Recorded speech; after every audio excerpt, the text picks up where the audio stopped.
On veut faire un diagramme circulaire. On va donc commencer par tracer un cercle. Un cercle de n'importe quel rayon. Car en fait, ce qui est important dans cette représentation graphique, c'est la taille des parts. C'est-à-dire finalement l'angle correspondant. Ici, on me dit qu'on a, dans cette recette, 50% de chocolat. Qu'est-ce que c'est que 50%? C'est la moitié. Donc il me suffit de découper de cette façon le disque. J'ai bien 50%. Et ce 50% représente le chocolat. Je le marque. Voilà le chocolat. Il y a 25% de sucre. 25% de sucre. Alors, si ceci c'est 50%, 25% c'est la moitié de 50%. Donc ce sera un quart, ici, de mon gâteau qui est constitué de sucre.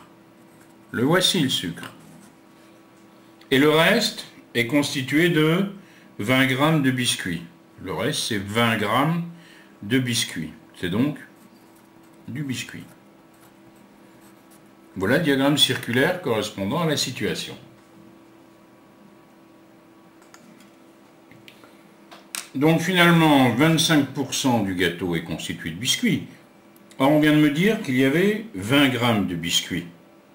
Donc il va y avoir quelle quantité de sucre? La même. Il va également y avoir 20 g de sucre, puisque on a la même part de sucre et de biscuits. Donc 20 g de sucre dans ce gâteau. Et combien de grammes de chocolat?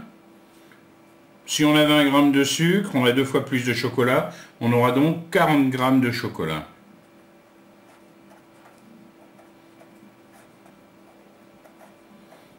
Donc en tout, quelle est la masse du gâteau que nous étions en train de faire? 40 plus 20 plus 20, c'était un gâteau de 80 g.